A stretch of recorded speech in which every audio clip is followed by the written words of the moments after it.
અત્રે આપણી વચ્ચે અમદાવાદથી doctor Sanjaybhai Patel, doctor RG Patel, doctor BI Patel, doctor Sureshbhai Patel પધાર્યા છે. એમનું હાર્દિક સ્વાગત. પાટણથી પણ ડોક્ટર સુરેશભાઈ ઠક્કર આવ્યા છે. કલા સૃષ્ટિ ફાઉન્ડેશનના ચંદુભાઈ એટીડી, દિલીપભાઈ વકીલ, સુરેશભાઈ વકીલ, વિચરતી જાતિમાં ખૂબ સારું કામ કરતા ઈશ્વરભાઈ રાવળ, નરેશભાઈ શેઠ, હસમુખભાઈ મેદલિયા, ભરતભાઈ વારિયા, સિનિયર સિટીઝન નાથાભાઈ ખત્રી, સૌનું હાર્દિક સ્વાગત. કાર્યક્રમમાં આપણે આગળ વધીએ. પ્રમુખ શ્રી ગુજરાત આઈએમએ ડોક્ટર અનિલભાઈ પટેલ સાહેબને આમંત્રિત કરો. તેઓ પ્રસંગોચિત ઉદ્બોધન કરે. ડોક્ટર અનિલભાઈ પટેલ સાહેબ.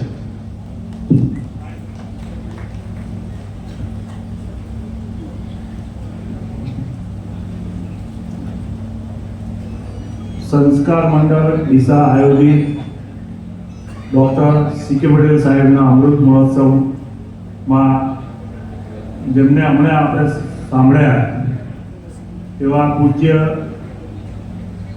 રવિ આનંદજી મહારાજ, એવા જ આપણા રિસ્પેક્ટેડ નર્મદાના માજી ધારાસભ્ય ડોક્ટર માયાબેન પૂર્ણાની, મહેસાણા જિલ્લાના અને સી.કે. પટેલ સાહેબના જ ગામના વતની અમારા સૌના વડીલ એવા મહેસાણા જિલ્લાના એમપી સંસદ સભ્ય હરિભાઈ પટેલ, સન્માનીય મંચ, રિસ્પેક્ટેડ વડીલો, ભાઈઓ અને બહેનો,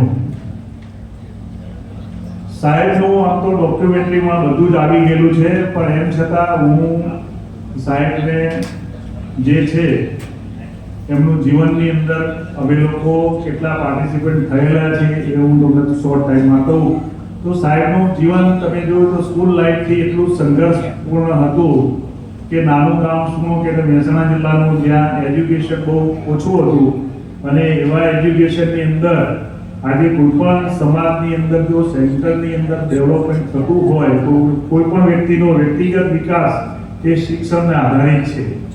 અને એમાં આજે તમારા બાળક કોન્વેન્ટ સ્કૂલમાંથી ડાયરેક્ટ બહાર આવે અને બાળક જ્યારે કશું જ ફેસિલિટી ના હોય અને એમાં વ્યક્તિગત પોતાનો વિકાસ આજે નાના સુણપ જેવા ગામમાંથી વ્યક્તિગત વિકાસ કરી અને આજે એમજી સાયન્સની અંદર સાયન્સના ગ્રેજ્યુએટ થઈ અને બેઝિક મેડિકલ કોલેજ સુધી આજે એમબીબીએસ અને પછી પોસ્ટ ગ્રેજ્યુએશન, આજે એ વ્યક્તિગત વિકાસ એ પોતાના ધગસ અંદર કેટલો એની પાછળનો શ્રમ છે એ આપણે જોયું છે.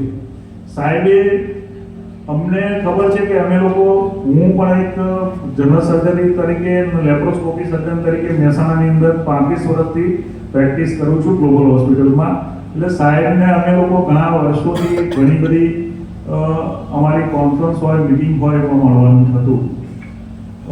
સી.કે. પટેલ સાહેબને બે એમની ડિગ્રી, એક ગાયનેકોલોજીસ્ટ પીજીઓ અને સર્જન, અને સાહેબ ગાયનેક તરીકે તો ગાયનેકની પ્રેક્ટિસ કદાચ આ એરિયામાં જ્યારે દિશા બિફોર 50 યર્સ કશું મેડિકલ એજ્યુકેશનમાં કશું જ નહોતું, કારણ કે બિફોર અત્યારનું એજ્યુકેશન અને અત્યારની ફેસિલિટીના કમ્પેરિઝનમાં બિફોર જે 35-40 યર્સ પહેલા સી.કે. પટેલ સાહેબે અહીંયા જે એજ્યુકેશન એમના પોતાના દ્વારા મેડિકલની અંદર જે સેવા આપી છે અને એમાં જે લોકોની સેવા કરી છે આપણે જોયું છે.